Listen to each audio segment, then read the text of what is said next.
Today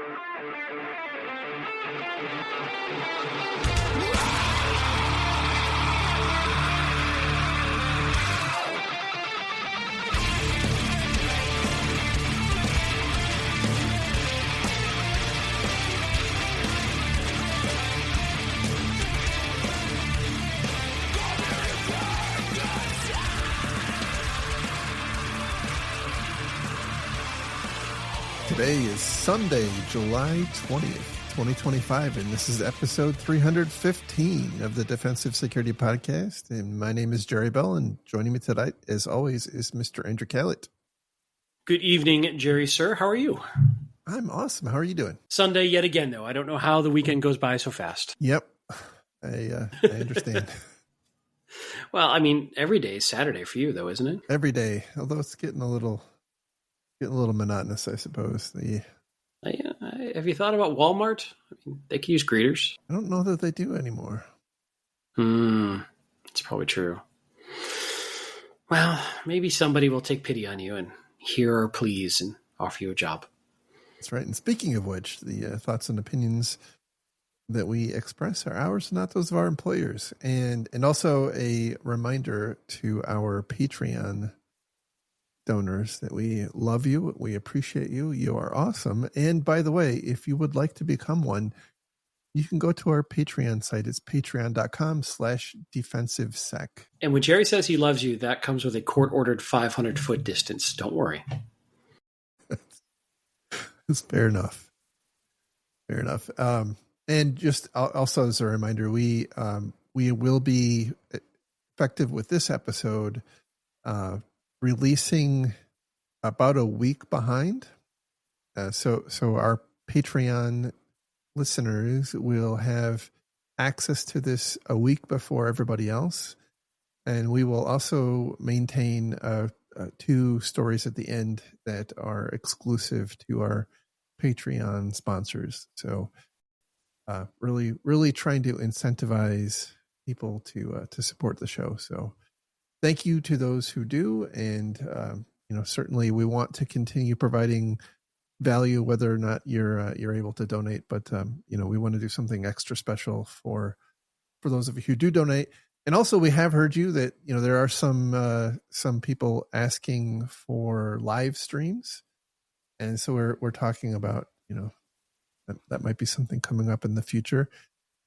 Also, by the time this gets released, I will have store.defensivesecurity.org will be live, and you will be able to order stuff.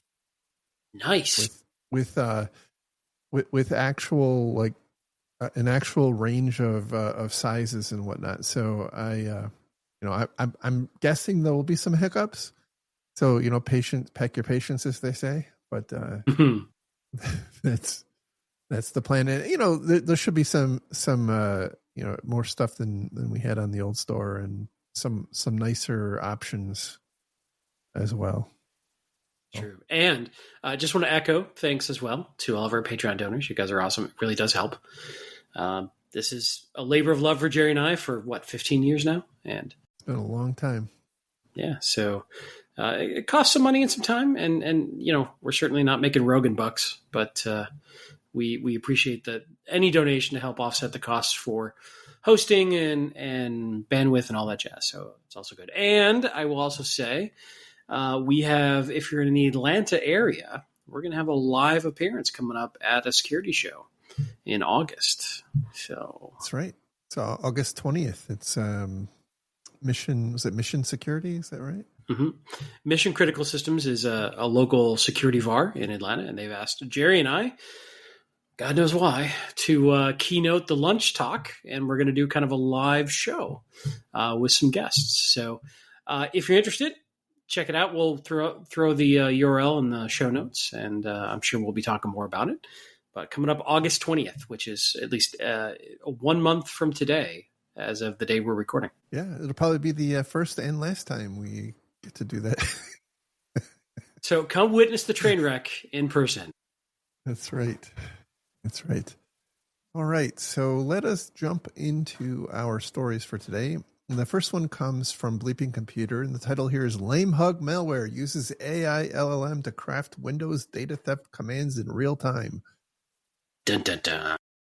Yeah, so the title, I think, kind of belies the whole story here, but I think what I found novel is that this is really going to start, I think, the major transformation of how best to say it, reducing the level of competence required to pull off complex attacks. Right. It's been going on for a while now. We've seen that happening for a while, but I think this is the first time that I've seen an instance where that the bad actors are actually using kind of live something like an LLM to help guide the progression of their intrusion. I think in terms of defensive tactics, all of the same stuff applies, right?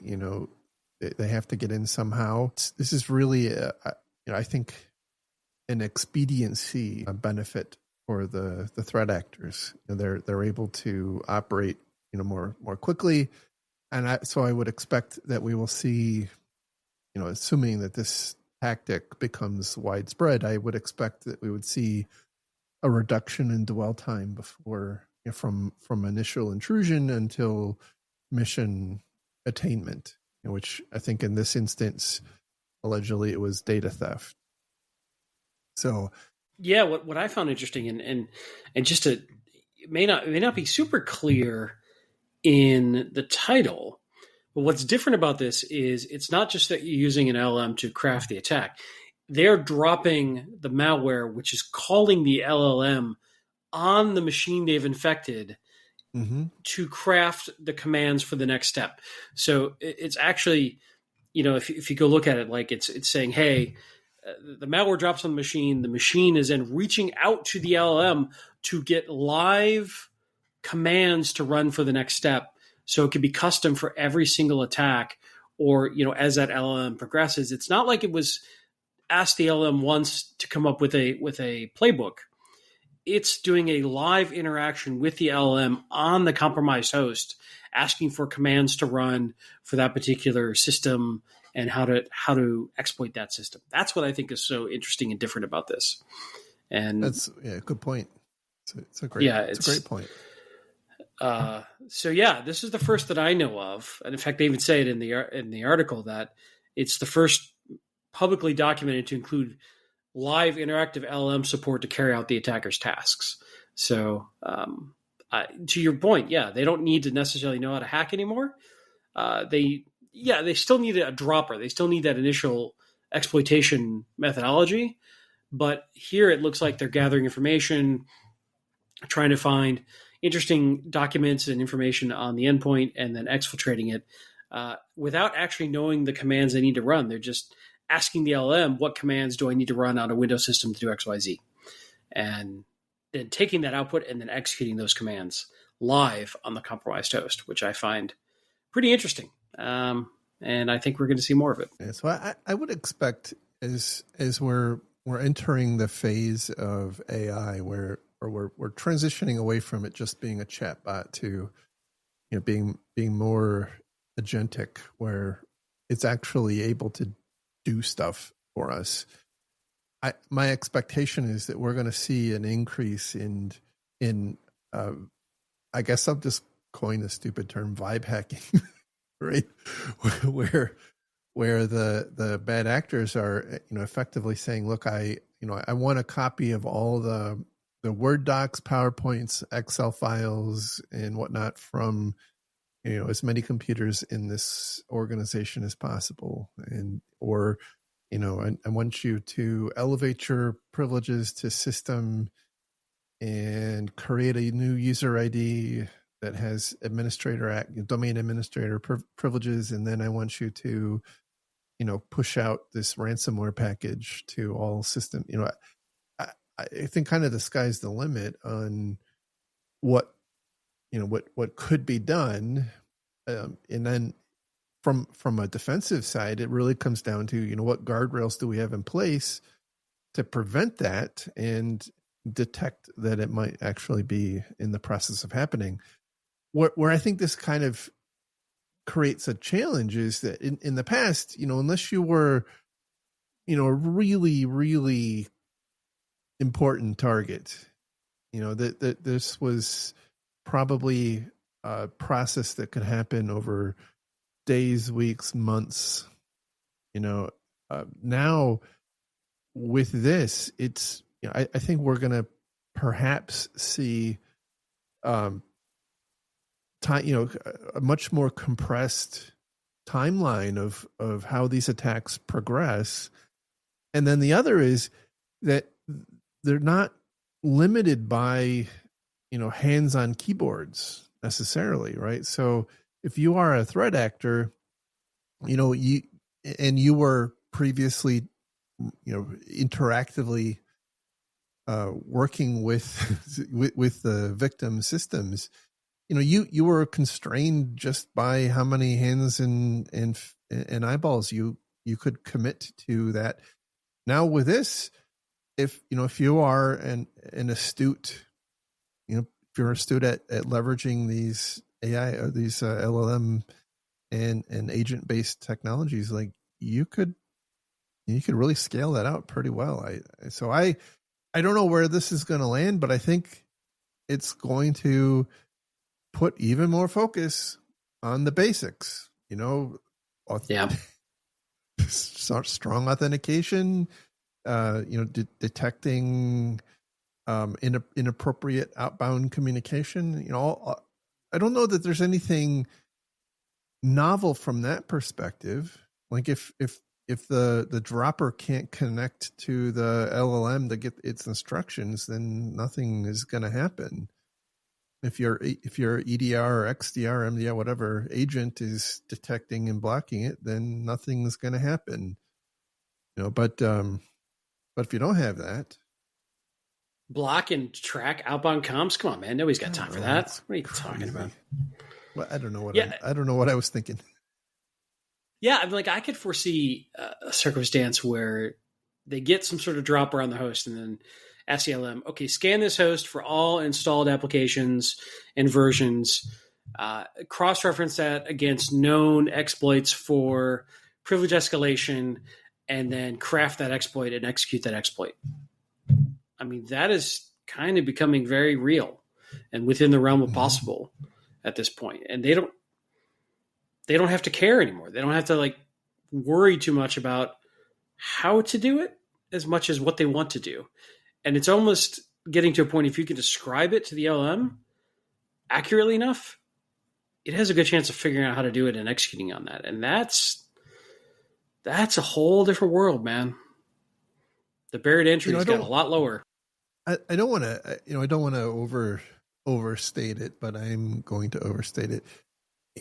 Ransomware was a big inflection point for security. And we've talked about that in the past. It changed the complexion of our jobs pretty radically. But the before times, you basically hoped that you were not on anybody's radar as a victim, and that changed after ransomware became a thing. Like everybody was fair game. There really was nobody that wasn't a potential target. And so I think that this has a potential to drive a similar sea change in security. It's just as going to reduce, I think, the barrier to entry. Now, certainly, look, for some period of time, this is going to suck. Like I'm not, I don't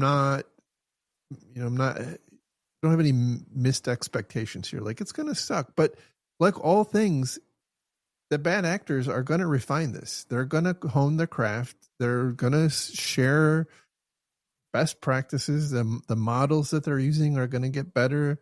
The interfaces that they have between the models and their malware are going to improve.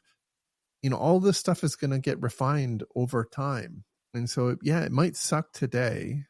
It's going to suck less tomorrow. It's going to suck a lot less in a month or 2 months or 6 months. And so, I would say let's not, there's a lot of naysayers about AI, and for good reason, but I think we ignore this at our peril. And I have this kind of bad feeling in the pit of my stomach that this is going to be another inflection point. It could be what you had for lunch, just as a. It could be that pizza was a little bit old.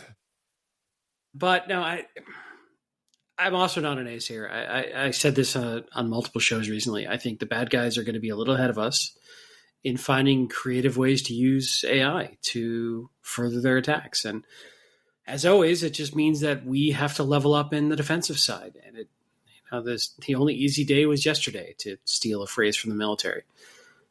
It doesn't get easier. We just get better, in theory. Ooh. So speaking of getting easier, the next story comes from Ars Technica. And the title here is Hackers Exploit a Blind Spot by Hiding Malware Inside DNS Records. This feels like what's old is new again, but... Yeah, it really is. The DNS has been abused by bad actors for a long time, whether it's, fast flux or, there's been scripts encoded in text records for a long time. What seems to be new and novel here is the way that this particular threat actor structured the attack. So what they did was they hex encoded some kind of garden variety malware, and they broke it up into a series of text records that were split across a bunch of subdomains of a parent domain. And then the dropper, which didn't necessarily have any malicious commands into itself, would then pull those text records down, assemble them, and then I won't say decrypt, but deobfuscate the malware back into a binary, and then run it. And the point here is that we have lots of security tooling at most layers, but the one thing that we don't have a lot of maturity around is DNS. And in fact, they point out in this article that we, in some ways, again, from a security versus privacy, I'm going to draw a line there, right? The DNS over HTTPS is kind of working at odds, because now in the normal deployment mode, where your browser is making a direct connection out to a DNS server, or your system is, and you as an IT security organization for a company or other organization, you're really inhibited in your ability to monitor DNS queries. And again, from a privacy perspective, that's it's a great thing, but from a security perspective, it's maybe not such a great thing, because now you can't apply, at least easily, you can't apply normal anomaly detection tactics to your DNS flows, which is a common. We were just talking about monitoring for exfil or outbound connections. Like you said, very few people monitor DNS, and now we have encrypted DNS, as you were talking about, which is even less monitored. There are tools out there, by the way. I think Infoblox might be one vendor. There's others out there that will, in essence, proxy your DNS to scrub it for this sort of thing, but they're not commonly used, and it is a fairly wide open blind spot that I think is being exposed here. It's clever. It's very clever. The other thing I was going to mention is, at least in my experience lately, it's amazing how many otherwise very competent IT and security people I run into who do not understand the core concepts of DNS at all. It feels like it's been so abstracted away in the age of cloud and SaaS and such that we've lost a lot of DNS skill set. Like when you and I know this is hey, we're old back in the day story, but when you and I are coming up, man, we had to, like, DNS was a big part of the job to understand it, to get it to work right, to fiddle with it. And it's been so commoditized and made, I don't know, almost, again, abstracted away from the standard engineer, that a lot of engineers nowadays, or IT folks, never actually touch it and don't necessarily understand the full infrastructure and the full cycle around it. In fact, one of my favorite things to do in an interview for a technical position is when ask an applicant, you type a URL into a browser and hit enter. Tell me everything that happens between that moment and the time the page is done rendering. And I really want them to get into how DNS is queried, how that flows, how the traffic flows. And it's amazing how many just don't understand DNS, and maybe because they don't have to. But it feels like understanding that, like understanding how BGP works, is a big part of understanding how the internet works. And I don't know, I guess I'm just having the old person rant that it frustrates me that a lot of people have lost that skill set. It's becoming more of a specialized skill. That's for sure. It's, it's a lot of the stuff is things that are outsourced now. I mean, how many people run their own voicemail servers for their organizations, right? Like there's just not a lot of it. I mean, yeah, it happens. And so I'm sure I'll get some emails saying, what are you talking about? I run voicemail, but it's increasingly rare.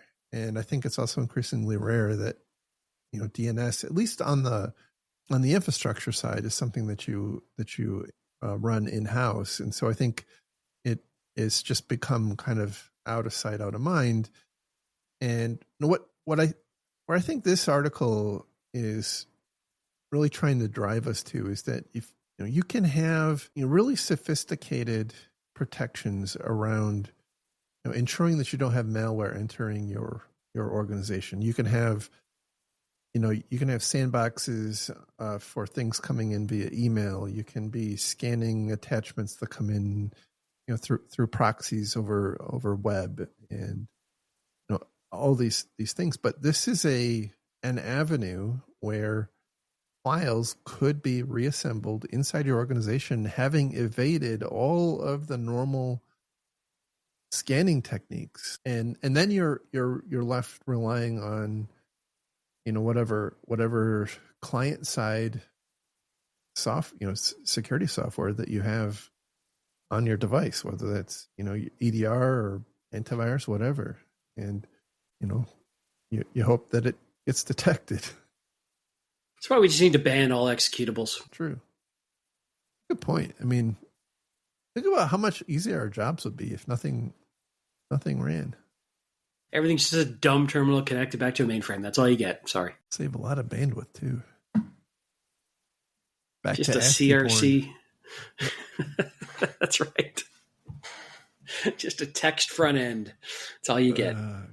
Anyway, I think DNS has been a blind spot for a long time. It has. I mean, God, I remember being used to shuttle malicious bash scripts and PowerShell scripts like 10, 15 years ago. Like that's nothing new. Well, we also used to see a lot of malicious activity change the DNS servers that the host was looking at and drive them to a compromised DNS server to give them bad lookups. Again, this goes back to if you don't understand how DNS works, you don't understand why that's a problem. You don't understand how that can be abused.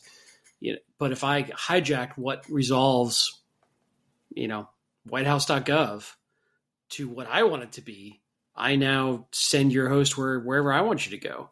And it's a very efficient way to force traffic to my attacker-owned system. Whether that's web traffic, which is predominant, or any kind. DNS underlies everything. And this is again where certificates and authentication and that sort of thing are supposed to help that, but there are lots of ways that people just bypass all those alerts and messages and just click through. So I think it's a lot more powerful if I can manipulate your DNS server or your DNS lookups. It's a lot more powerful than I think a lot of people realize in terms of nefarious activity. And this is a different aspect of that, of just using the way that data can be stored in DNS as a non-investigated, non what's the word I want to look for here? There's nothing monitoring, like you said earlier. It's not seen as an avenue for transferring data like it is. So it's not monitored and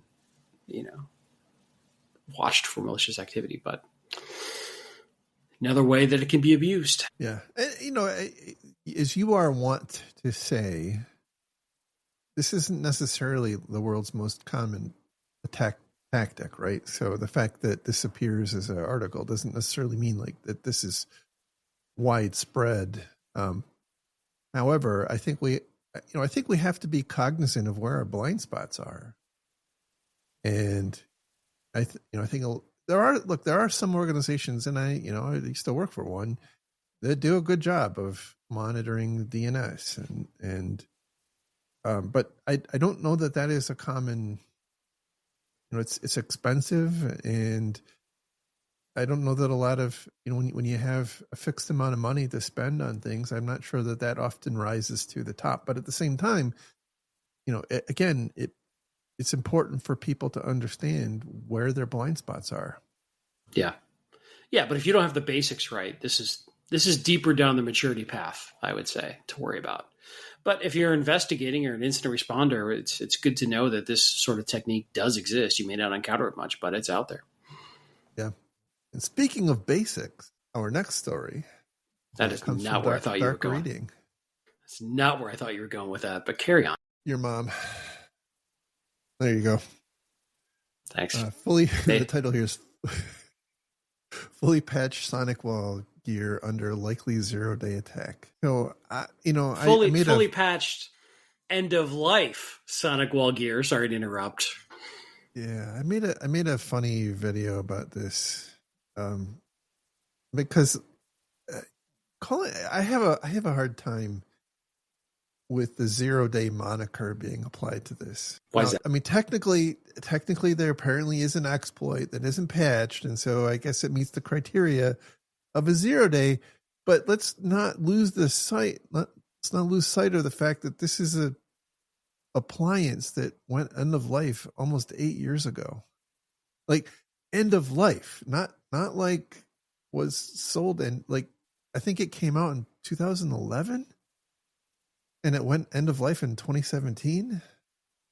It is now 2025. Yes. And the best part is of this. So what you're saying, it's almost old enough for Leonardo DiCaprio to date it. Ooh. Yeah, I suppose so. Ouch. That was my one attempt at a pop culture reference. That's it. That's all you get. It wasn't even a very good one. I'm old. I'm out of touch. Something Taylor Swift. I don't know. That's all I got. Back on track. Focus. Lock in. So again, it's an old device. What is very interesting about this particular attack is they don't actually know for sure that it is in fact a new 0-day, because there are so many existing unpatched vulnerabilities that could actually be the cause or the the avenue, the vector of attack here. And so there's a hypothesis that maybe it is a new 0-day, but maybe it isn't. Maybe they're stealing credentials through some new vulnerability. Maybe they've stolen them through some previous attack. We don't know. What we do know is that the devices are, very old, very out of date, not receiving patches, and vulnerable to a whole bunch of stuff that we already know about. And not just receiving patches, not receiving research, not receiving, vendor. Like if you went to the vendor in general, I can't say specifically about Sonic Wall, but in general, when a vendor says something is end of life and you show up 2 years later with a proof of concept vulnerability, they go, that's nice. It's end of life. We don't care. They're not going to invest time. That's the whole point of being end of life. It's off their radar. They're done with it. They have left. It has left the building. They've moved on. They don't care anymore. They're over it. was trying to come up with a good joke there. So we have no idea how many new and interesting exploits might have been found on that side.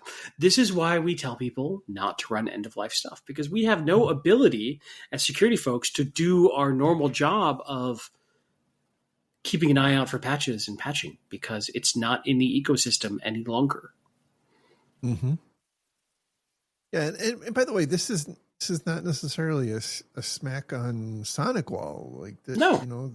All of these firewalls end up having vulnerabilities. I think the issue here is there are still apparently quite a few organizations that are running these now 8-year, out of support devices on their network not just on their network, but at the edge of their network, connected to the internet. And, they're getting compromised. And I don't think anybody should be surprised by that. I will tell you, when I was doing the CISO thing, the most common reason our suppliers got hacked was because they had end of life firewalls. Jeez. So let's dig in that for a second. What do you think it's purely a budget issue of why these end up hanging around? It's not broke, don't fix it.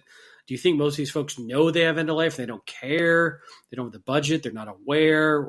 Why do these persist? In many of the instances that I had experience with, a lot of smaller organizations kind of do these forklift upgrades of their infrastructure. And so like they will, they have this intention of, hey, look, all my stuff is out of date. Like my firewall, my switches, my router, my servers, it's all old. And we got some money and we're going to we're building new stuff. And so,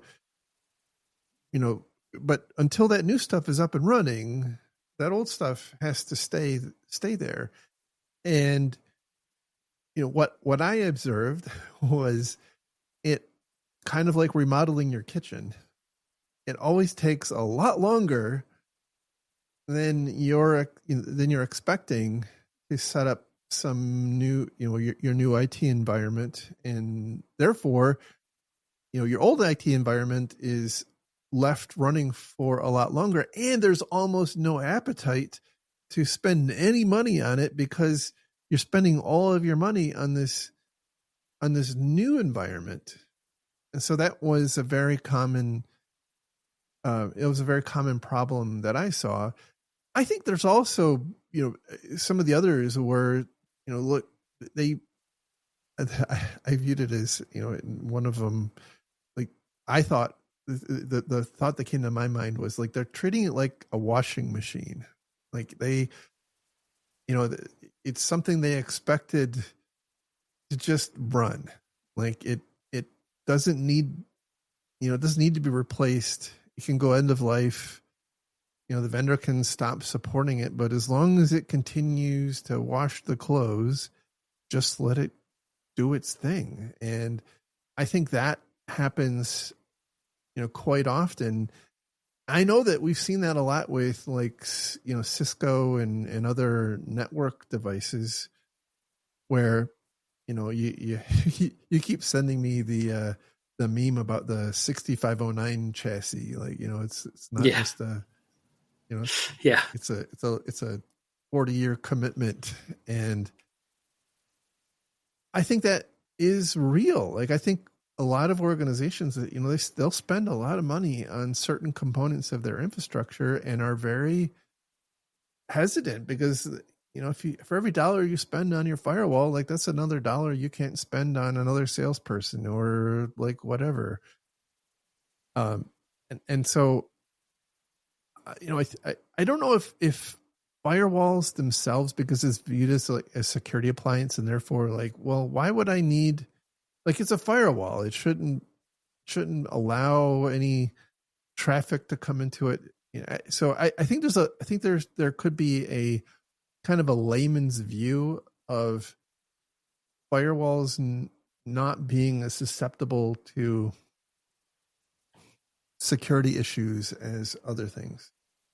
Yeah, we've seen the debate flare from time to time. I haven't heard it lately, but there used to be a pretty strong ISPs or some sort of centralized entity should take action to protect the rest of the internet from perceived irresponsible, I'm going to use an old term here, netizens, right?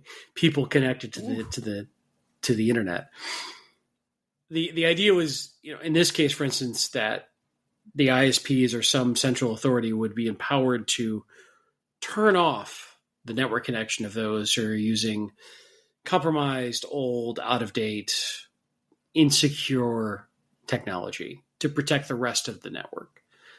I don't agree with that, by the way. I don't think that is the way it should be done. But there is a strong, over time, there's been, it ebbs and flows, this strong argument of, there's all these botnets out there that are happening because of people's routers at home that aren't being updated. We can't just let people stay on the network with these hostile devices they don't know how to run, et cetera, et cetera. And I could see this playing back into that debate of what do you do in this case? And is there a responsibility of the ISP or some other government entity to take proactive action in these cases?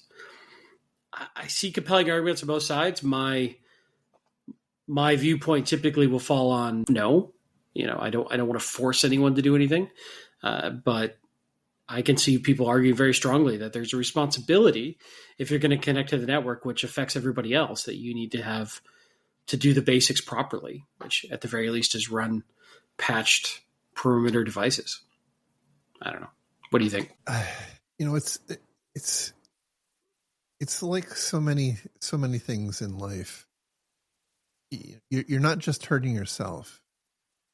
If you were, I think I would have less desire for somebody like an ISP to take action if it was only them that they could hurt, themselves that they could hurt.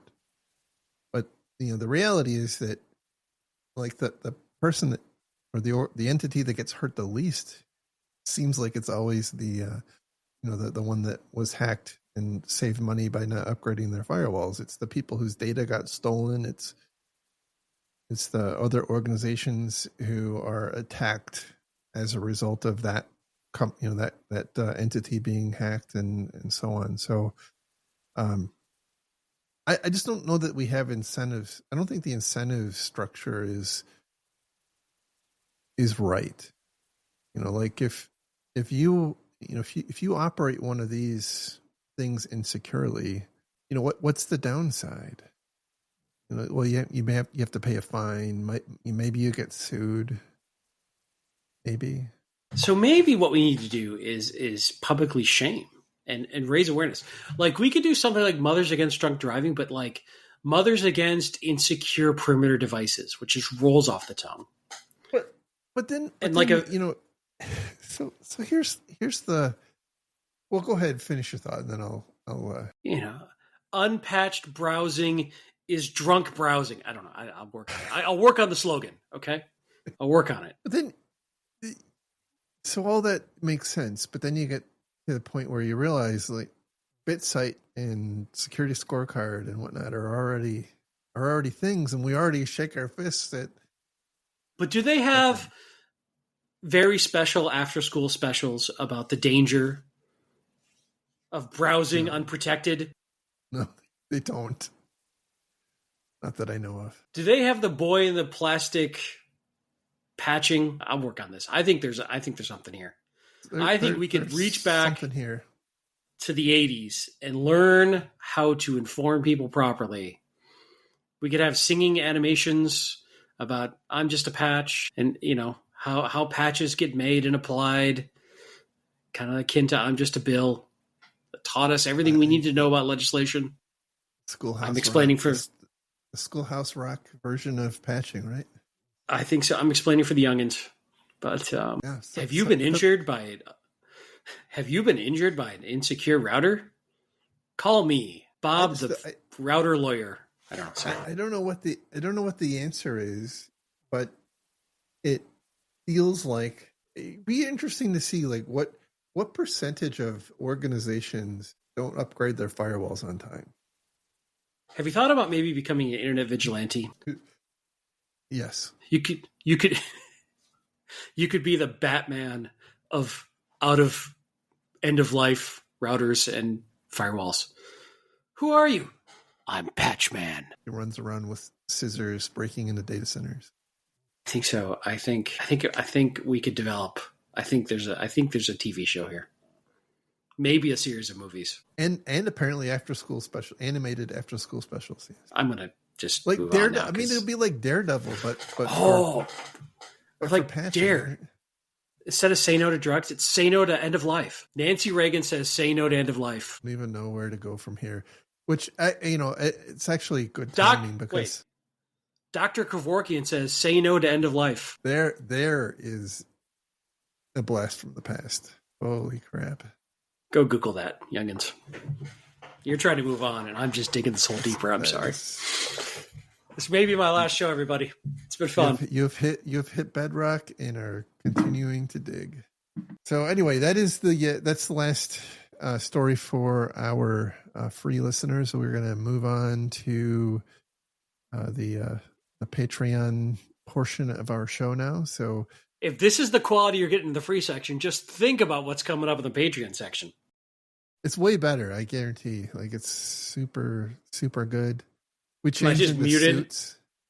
Muted for the rest of the show? Is that what happens? Yeah, we have to go put on our suits and ties now. Anyway, you can would that be your Patchman suit? Sorry, I'm going to stop now. It's totally lost control. So anyway, you can find links to the stories we talked about on our website at defensivesecurity.org. Just look for episode 315. You can find me on social media. It's at Jerry at infosec.exchange. Infosec.exchange is the domain. So if you're interested in connecting with me, that's the place to do it. You can maybe get a hold of me on LinkedIn, but probably not. So where can they find you? Also on infosec.exchange, which is your fabulous Mastodon server with all sorts of security folks hanging out there. Lurg, L-E-R-G, there, and also on X, Lurg, L-E-R-G, and on LinkedIn. I'm usually on LinkedIn making snarky commentary about the craziness that is LinkedIn under my name. That is the one thing that has gotten me onto LinkedIn lately. So see you later to everybody that's not on the Patreon site. So talk to you next time.